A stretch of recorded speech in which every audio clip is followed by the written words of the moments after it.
Ger, I want to thank you very much for joining us on the podcast, All Things Business Travel. And I wanted to start by understanding your own last time you actually were able to travel, whether it's in business or for pleasure. Okay, well, the last time I traveled to the US in February. I was there for probably about 4 weeks. And it was mainly business, a little bit of pleasure, but mainly business. And that was basically to renew some business contacts and business engagements that I'm currently working on. Okay. And sorry, Gerard, can I ask that age-old question? The world seems to be saying, just zoom everything and don't fly anywhere. So why couldn't you just zoom? Yeah, and I think in a way it has to be a hybrid based on the current restrictions. But the direct contact and dealing directly with people is really critical in my group, in building the relationship and also building the confidence that, the people you're dealing with in terms of, doing business contracts, etc.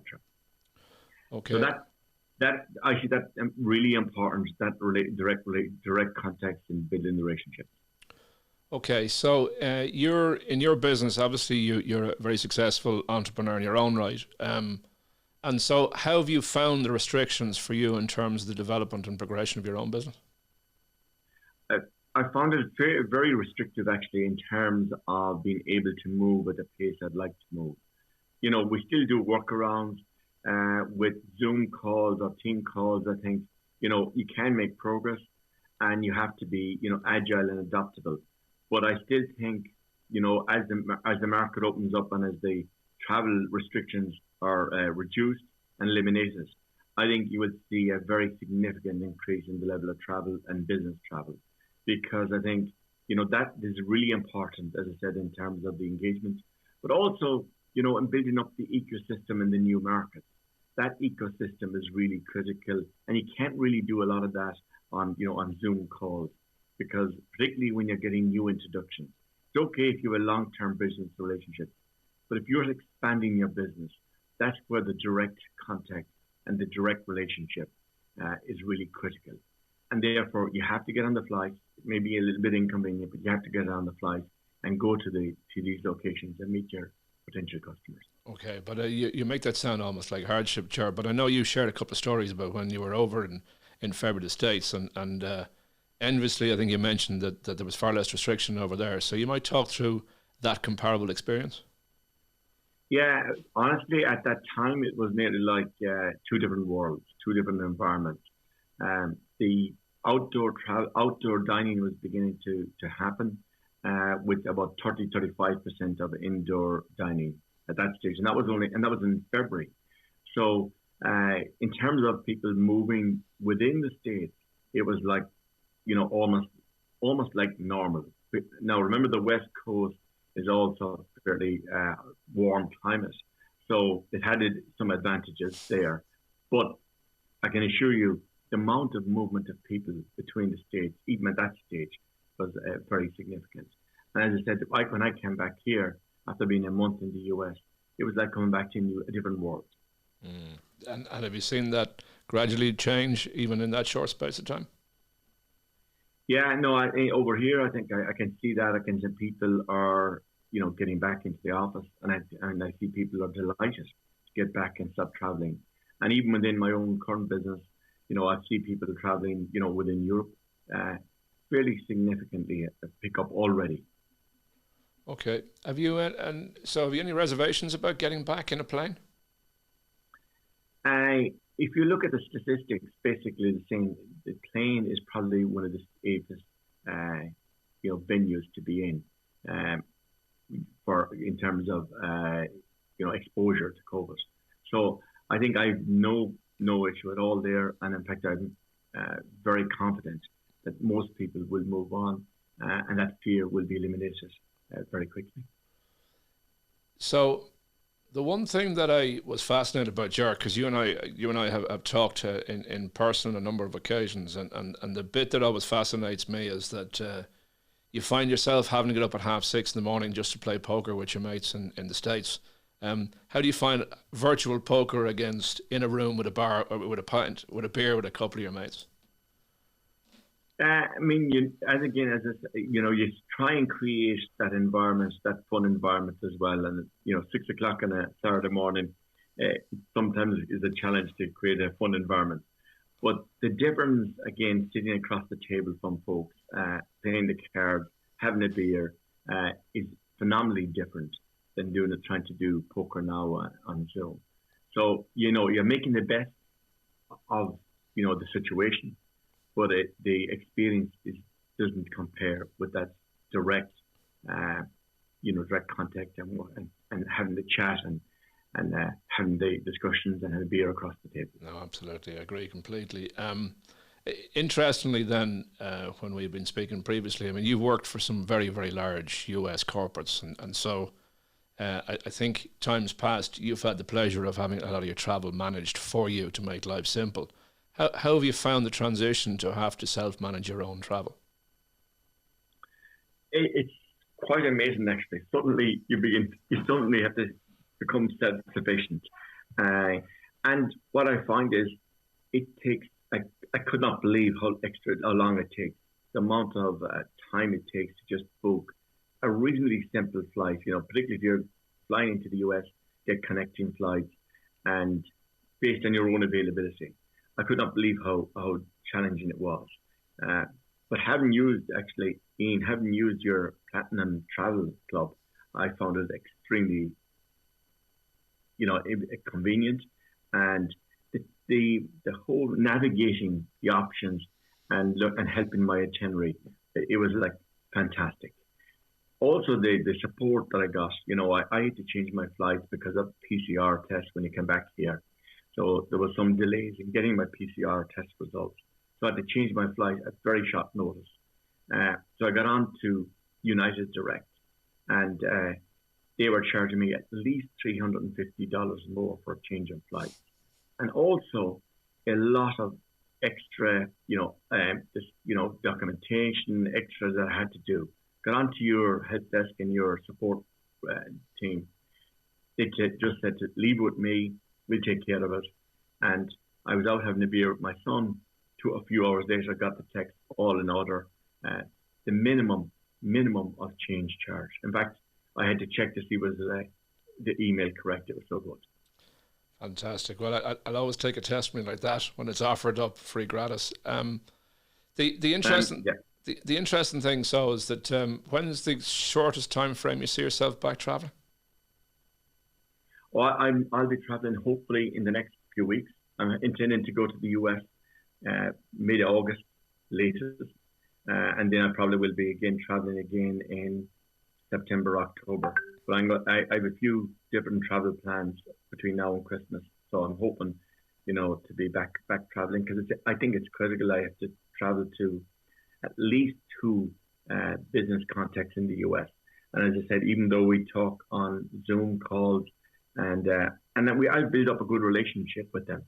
Both of us think it's really critical for me to meet some of their team, to get to know them, see the work environment that they are in, as I expand in terms of some startup business I'm working on. Yeah, I mean, it's very interesting, and it throws up that controversial debate about the restriction on Europeans flying into the US right now. And I know you don't have that same restriction because you've got the ability to travel into the US. So, in speaking to your colleagues, is that something you see happen industry wide, where there's this massive pent up need to get back flying to the US?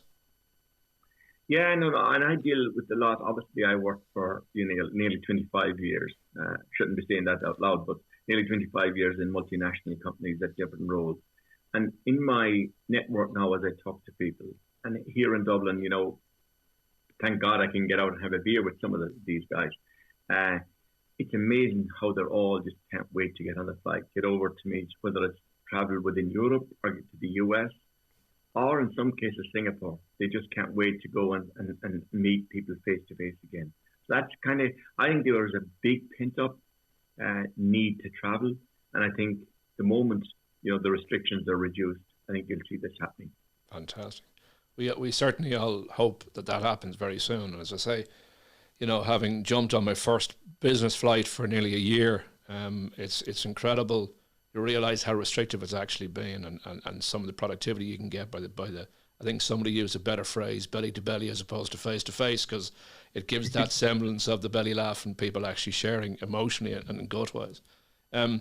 So you've had the privilege of travelling extensively, Ger. You must have some tips or hacks that you might be able to share with the ordinary traveller we'll be able to bring with us the next time we travel. Yeah, well, as you mentioned, Ian, I travel a lot, and frequently, I travelled on a Sunday morning after the third week in September, after Mayo would have just lost another All Ireland final.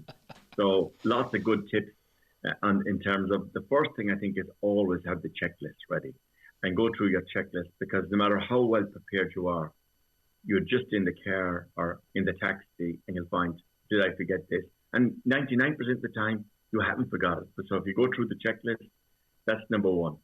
Secondly, it sounds so standard, but be prepared for the unexpected. You're going to have delays.